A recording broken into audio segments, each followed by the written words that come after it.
Enter the city. The stairs to the academia? Or the market below?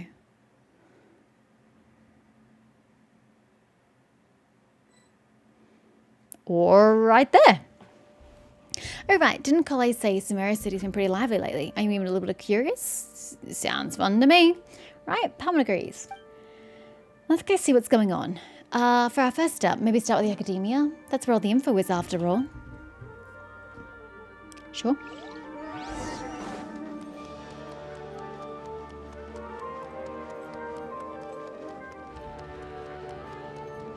Who are we going to see? Oh, okay. That was not what I was expecting. Farazan. Look, that's Farazan over there. Do you think we should ask? Ugh. Even just glancing at the borrowing records gives me flashbacks to how awful that book was. How irritating. Farazan, what are you doing talking to yourself over here? I am Madame Farazan after all. It's not out of place for me to mull things over out loud, wouldn't you say? But in this case... Never mind, forget it. Why the two of you suddenly decided to drop by? Well, about that. We've heard something about a party and didn't want to miss out. Collie told us that Sumeria is a place to be now. Apparently tons of interesting things are happening, so we thought we'd ask around. Any idea what she's talking about? Interesting things. What might Collie find interesting? Denari's tail getting so fluffed up like a ball of tumbleweed? Or Sino climbing a tree and getting his hood caught in a branch? Well, we really missed all that. Seriously? And nobody thought to tell me? Still, she said there was something big everyone's been talking about. Can you think of anything slightly more significant? More significant. Is something the matter, madam? Now that you mention it, it must be what I think it is. Recently, rumours have been going around about a certain book. Eek, that's a classic horror story opening. It's not some kind of forbidden tome or anything like that, is it? Forbidden tome? As far as I'm concerned, it might as well be. Tell me, have you ever read one of those really, really, really badly written detective novels? Oh, you mean the one that Paimon's really hooked on? I don't think I have. Paimon has. Tell me exactly how bad it was. Ooh, leave us to Paimon. For example, the type where you start off thinking it's a locked room murder mystery, but it actually turns out that the whole building was just moved. I'm sorry, what? That's terrible. That's right. Or it's supposed to be based on pure reasoning and logical deduction, but at the end, it turns out that the culprit has some kind of superpower. Oh, that's super annoying. I don't like that. Exactly.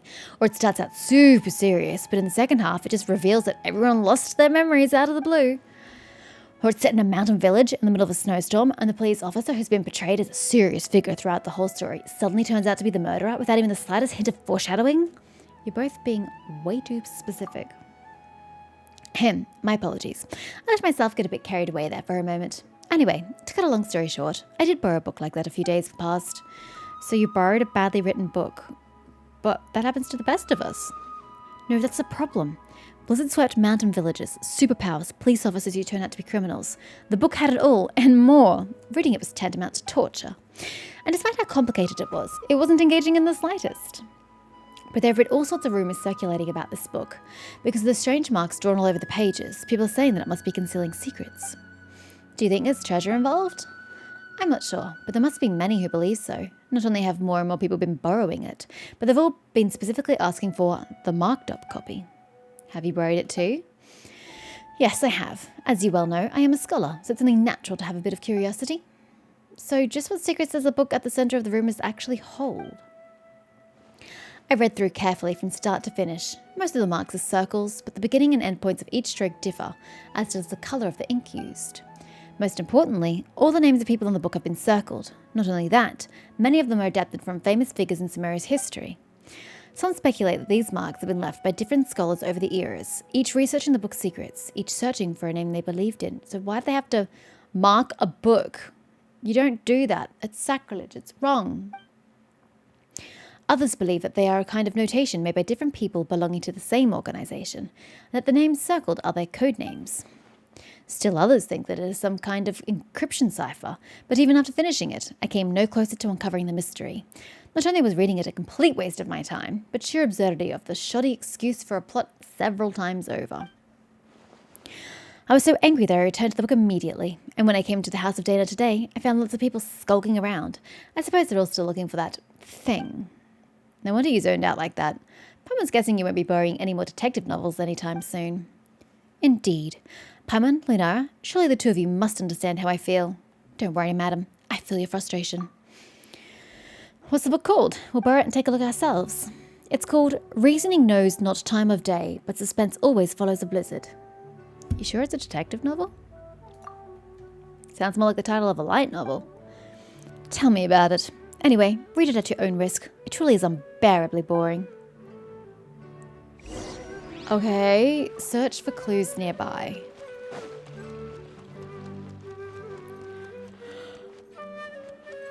Why wouldn't someone have already borrowed it though? If it's so popular, it wouldn't be here. And since when has the Academia been a blending library for detective novels?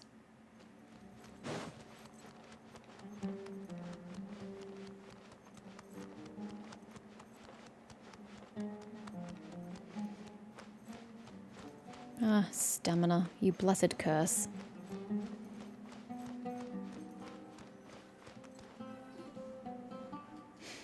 There's so many books with long titles here. Let Paimon have a look. Working hard and vacationing harder. What the heck?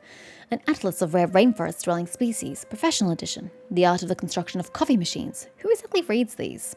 Secrets of the elemental sciences. The book jacket even says, expert approved. The former sage Cyrus praises this as an excellent entry-level book. And this one, a compilation and summary of common basic grammar rules for rare languages of ancient desert peoples. Actually, I'd like to read that. Now Paimon's dizzy. It's just so many words. Come on, Paimon. You can learn 20 different... Huh? Is that Layla over there? She's probably sleeping. Let's just ask her. She may know something. Layla!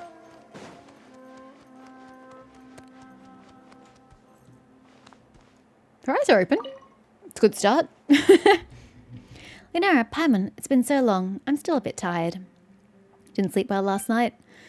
I was reading a novel, so I stayed up late.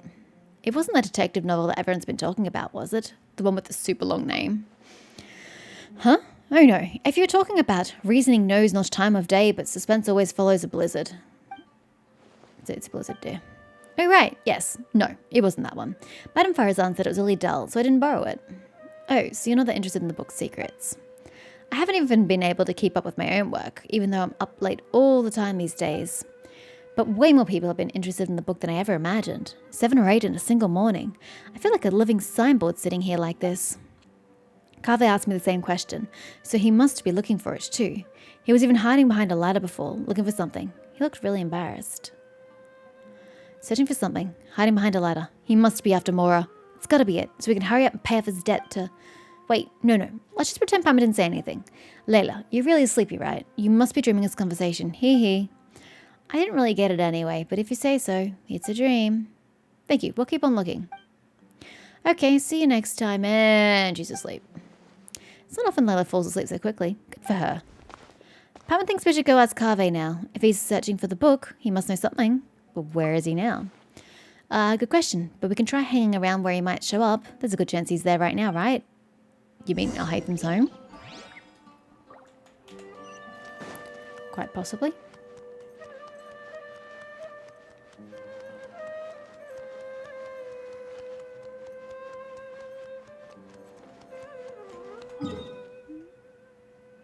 It occurred to me that it is way quicker just to fast travel.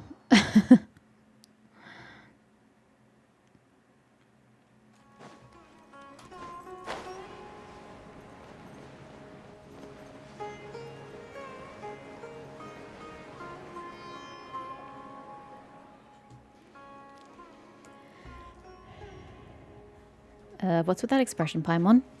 Do you ever think we seem like a pair of thieves? Hiding here to ambush Kaveh? It almost feels like we're here to extort him or something. Paimon's not sure why that is, though. We just want to ask him a couple of questions, that's all. Don't make it sound like we're the baddies. When have you ever been bothered by your conscience? It sounds like footsteps. Quick, let's take a look. Stop right there, car. Yeah, I knew it'd be Al-Haytham. Huh? Al-Haytham? What are you doing here? Good question. Surprising indeed. I was under the impression that you knew I lived here. Good morning. Good morning. What can I do for you? Nothing. Never mind. What, is this a topic that's too unserious so you can't broach it with I'll hate them? Oh, goodbye then. Bye. He just left. Does he have work to do or something?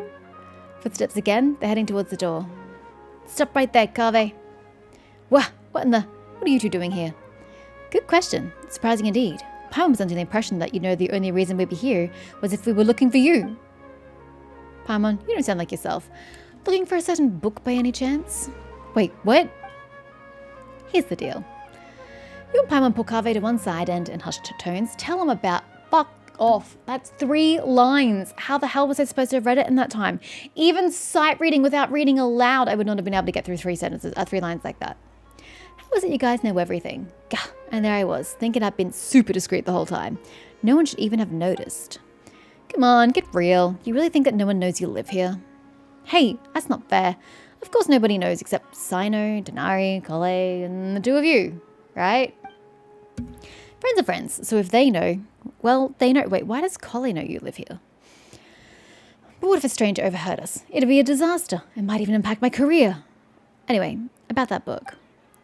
You believe it contains intel about hidden treasure, don't you? Looking to get rich quick, are we? Yeah. Are you offering to help find it? Shucks, why didn't you say so earlier? So there really is treasure. How about this? We help you find it and split the loot 50-50. It's a deal. Lunara, after all we've been through, it's finally our turn to get rich. I have, 40 million more? Really not an issue.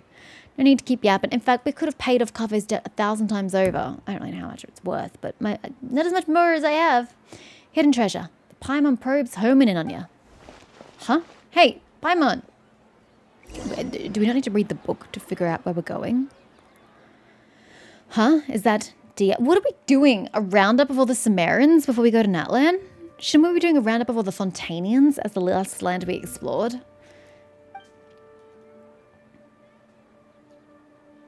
Lunara and Paimon? Why would you run those 2 words together? Must be my lucky day, running into you like this. Dia, your mercenaries are pretty tuned into the grapevine. Have you ever heard of a book called Reasoning Knows Not Time of Day, but Suspense Always Follows a Blizzard? Wait, you guys are looking for it too? By 2, you don't mean you're looking for it too? Darn, it does. So does that mean we're going to have to square off against Dia? Wait a minute. Would you mind telling me exactly why you're looking for it? Once more, you go over the rumors that Farazan told you. If it really does turn out to be something important, I'll be sure to let you know if I hear anything. Really? From your reaction before, Paimon thought you were after it too. Don't worry, a client had asked me to get her the book, but her attitude seemed off somehow, so I didn't take the commission. She's a smart cookie though, and it was like she was hiding something, so I thought she might have had an ulterior motive. Besides, I have other things to look into right now. Compared to some commission, it's more important that you uncover the truth behind that book. Anyway, no time to lose. I've got to get going. Alright then, good luck, and don't forget to tell us if you hear anything. Who's possibly next? Sino? He wouldn't be interested in this though. I wonder who Dee's client could be. Hey! How are you so fast? Flying's faster than running? Sorry, it's a traveler thing. Alright, listen to me. It's like this. Paimon, don't get your hopes up. That book. It isn't some kind of treasured map. It's an unbelievably remarkable, surpassingly ordinary detective novel. Huh? But didn't you just say there was treasure? If most people backtrack like that, Paimon would just think they'd changed their mind and wanted to keep all the more for themselves. But that's not something you'd do. No, I'm sorry, I just couldn't bring myself to tell you earlier, so I played along with what you were saying. Here's what happened. I borrowed the book a month ago. When I opened it to the first page, I discovered one of the names was printed incorrectly. Ooh, intrigue. That night I'd been drinking, just a little, and I was starting to feel drowsy, so I picked up a pen and circled the name. Oh, you started it. As I'm sure you know, the House of Dana allows borrowers to annotate the books they take out. I'm in the habit of doing that too, so at the time I didn't give it a second thought. But after I was a dozen or so pages in, I realized that the names of all the characters in the book had intentionally been written slightly wrong. Maybe it could be more accurate to say that the novel itself was quite strange. All the characters' names were based on real historical figures, but rather than using their original names, they had been tweaked ever so slightly. Most people would assume that the author had made a mistake or that there'd been a printing error when they saw the spelling mistakes like that. I didn't find the content particularly appealing, so I returned it before I finished reading it. Oh, you should have finished reading it, man. But later on, I heard that the book had suddenly become the talk of the town and that there were rumours about mysterious treasure or something. And you thought it had something to do with you. It certainly does sound like it. Well, yeah, because you circled the names. Yeah, and I also heard that now all the names in the book have been circled, not just one. I just haven't been able to figure out what into that might have happened after I returned it. Did you tell anyone else that you borrowed it? Let me think. Tinari? Last time we met, I also told him all about how poorly parts of the book were written. I said I'd made it sound pretty funny, so much so in fact that he suddenly wanted to take a look himself. You made it sound like it was so bad it's good. In that case, let's go find Tinari.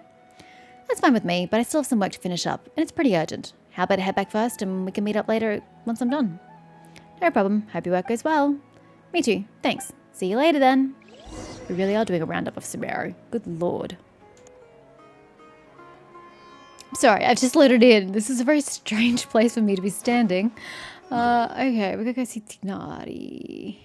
Oh, right. We went by their house.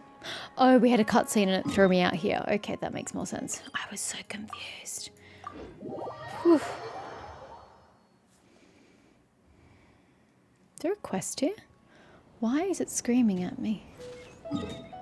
Whatever. It can't be too important. Goodbye.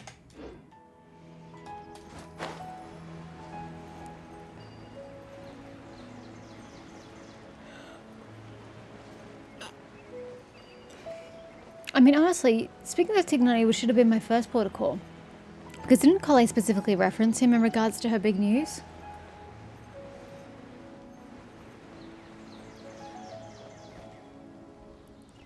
Over there, over there. Hey, Tignai. I heard you. How's it going, Lunara and Paimon? You guys sure look excited. You told Tignani about how you're looking for the novel. Reasoning knows not the time of day, but suspense always follows a blizzard. As you do so, you reflect once more on how absurdly long the title is, and how even just saying it aloud makes you feel tired. Ah, that one. Yes, I did go to the House of Dana to borrow it. Kaveh said it wasn't worth reading, but I was curious, so I went and read it anyway. Ooh, what were your thoughts? The problem was there were already two names circled in the book I borrowed, and the style of each circle was different. It was like some kind of game. Someone had drawn a red circle around the name of the first character that appeared, and someone else had drawn a green circle around another name. So, in the time between Kaveh returning the book and you taking it back out again, someone else had already annotated it. That's right. Paimon's sure that the first circle was drawn by Kaveh. Yes, no surprise there. If you stop and think about it for but a second, guessing the identity of the second annotator should be trivial. If it's Alhaitham dude. If there are two people living in a house and one of them drew the first circle, then it's highly likely that the other person left a mark too. Good point. Sometimes those two really are too much. In the end, it is as I suspected from the beginning. The first character whose name had been circled on the very first page turned out to be the murderer. Surely that's just a blatant spoiler, like that joke where someone opens a novel and BAM! There's a note in the margin that spoils everything right from the start. What kind of joke would be so cruel? That was one of Cyrus's, and it wasn't just a joke. He said he actually pulled a stunt like that when he was younger. No! Who was unlucky enough to borrow the book after he'd scribbled all over it? My master, Nafis, and Professor Zahad Hardy, who had a seminar with him that very afternoon. Oh, that mustn't have ended well for Cyrus. Cyrus said that master once threatened to give him a good beating by the side entrance of the House of Dana. It was only thanks to my mother and Professor Zaha Hardy. I'm sorry, Zaha Hardy is very hard for me to enunciate, intervening that it didn't happen. Paimon doesn't sympathise with Cyrus at all, not one bit. The House of Dana has never stopped people from annotating books, but this seemed like a special case. I didn't think the book could be allowed to keep circulating like that. So I circled several names myself, laying a false trail. What are we reading? The best place to hide a leaf is in the forest. It's a simple principle. Well, when you put it like that, but still, how many names did you circle, Tignati? Let me think. Not too many, about 3 or 4. I chose them all randomly. Then who circled the other names in the book? There must have been others who borrowed it and did something similar. I'm just not sure why. Who'd have thought borrowing books could be so complicated? Okay, so who are we seeing now? Treasure Street. Okay.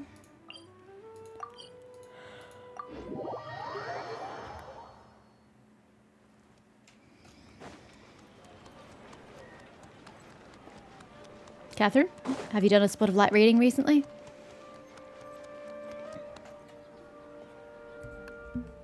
Look, there's Dia. Let's tell what the real story is. Huh? Candace is there too. So I need to reflect a little on what I did. What happened? To meet you here today is surely due to the guidance of the gods.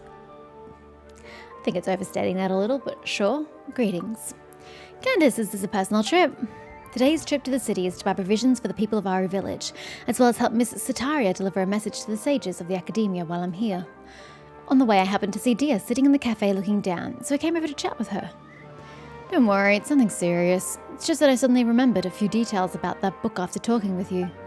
Before that client had even contacted me, I'd heard rumours of an exciting novel full of undiscovered secrets.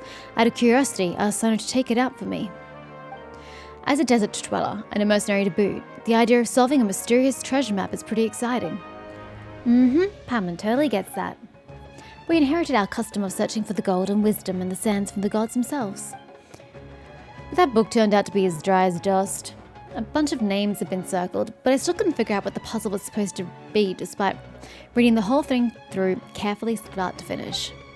In the end, I started to think it was some kind of ritual, or game, or something, so I picked up a pen and drew a circle of my own. But later on, Miss Dunyarzad, I knew it was her, asked her parents to find a way to borrow it for her. She said the mysterious markings fascinated her, even though she couldn't get into the book itself. If they were just regular annotations, it wouldn't be anything out of the ordinary, but these strange circles, you can't help but want to try and figure out what they might mean.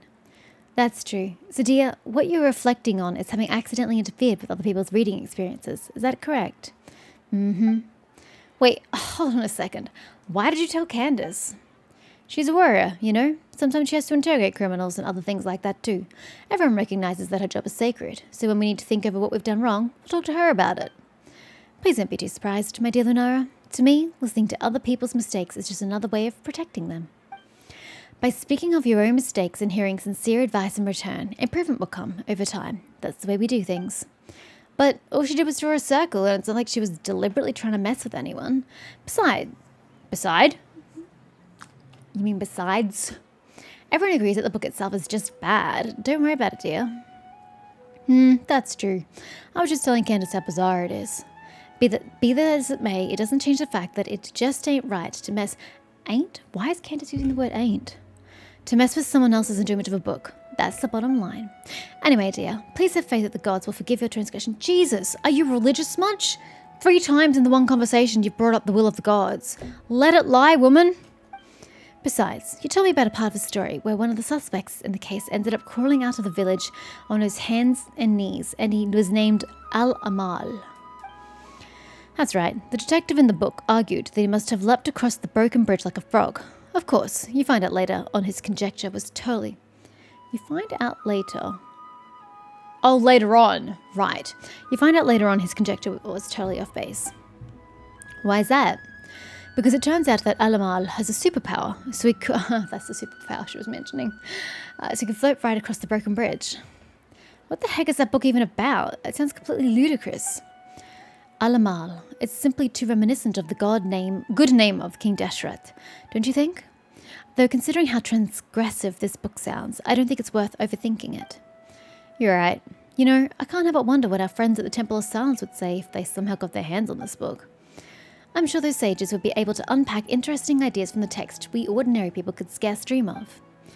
It's normal for there to be bridges outside blizzard-swept mountain villages, and normal for them to get broken, but for a person to cross one by floating through the air, why resort to such a lame plot device? Is it really a serious detective novel? It sounds like something out of a comic strip. Paimon's starting to get where Farazan was coming from. If you'd gotten all excited about reading a detective novel, but ended up reading tripe like that instead, better not to even think about it. So where's the book now? Not sure. I returned it after I was done reading it, and back then, there weren't as many markings inside as rumors say there are. Alright, the Detective Paimon is still on the case. My God, where is this damn book? Bet you I'll hate them has it stashed. Would not surprise me. Back to the House of Dana? Yuck. Wait, is that the quickest way? No, this is the quickest way to the House of Dana, isn't it? Oh, by the way, something I discovered. Holy shit, Beta's voice actress. I don't remember her name. Allegra Clark, Allegra something. I don't know. It doesn't even matter. I mean, it probably matters to her and her fans. But anyway, she is the voice actor for Josephine Montpellier and Dragon Age Inquisition. I had no clue because even if you ignore the accent of Josephine and DAI, her voice itself sounds nothing like Beta. Completely different. I was completely thrown for a loop when I found out the other day. I was just totally in shock. It's like, I guess I get that voice actors, you know, do different voices and they all sound very different, etc., but to sound that different, it was just mind-blowing. Hello, has reasoning knows not time of day, but suspense always follows a blizzard been returned yet? There are 2 copies of this book. One's been marked up, the other hasn't. I'm guessing you're looking for the one with the marks. Oh, you saw right through us. Many others have asked for it too. I apologise though. It seems it hasn't been returned yet. Please come back again later. Yeah, but who has it? I suppose maybe you couldn't tell that because it's private, confidential information and someone would go stalk the person who has the book. Can't you at least tell us who borrowed it? Well, as long as it isn't overdue, we'll wait patiently for it to be returned. Or when it's due back. Disclosing borrower's identities without proper reason for doing so would be a violation of professional ethics. So you have to forgive me for keeping that information confidential. Yeah, can you answer my other question though? When is it due for return? You've got a point. It would be terrible if someone looking to steal a book started harassing whoever borrowed it. That's really not the circumstance I was thinking of, but okay. Hey, you two look as confused as a couple of R&R who've just run into each other head first. Are you looking for something? I can help. Trying to run through. I was about to say, I was like, the only other person I can think of that has had anything to do with R&R to a degree, actually she hasn't even had anything to do with R&R, but 2 would be in the academia was Nahida. Nahida's voice, hi there. Nahida, have you heard of a book called Reasoning Knows Not Time of Day, but Suspense Always Follows a Blizzard? Such a long name, but yes, I know the one you mean. I heard that everyone was looking for it, and it sounded fascinating, so I found a brand new copy to read myself. By brand new, do you mean it wasn't the copy with all the markings on it? Yes, that's right. I was more interested in the content of the book itself than all those rumours about hidden treasure, so an unmarked copy was all I needed. Speaking of which, it's funny. There's more than one copy of this book, but everyone's looking for the one where all the names have been circled. Are they all afraid of spoilers, or do they actually crave them? Ooh, then do you know who has the copy with the markings right now? I just so happen to have seen it in the hands of one of your friends. That does not narrow down the scope at all. Next thing you know, Lisa is somewhere here in the goddamn city, and she's got it on her. Because, you know, she's studying some mirror. If you're looking for a copy that's been sparked all the rumours, you should look around near the Palace of Alcazare. Does Dory have it? She's the only person who inhabits the palace, right?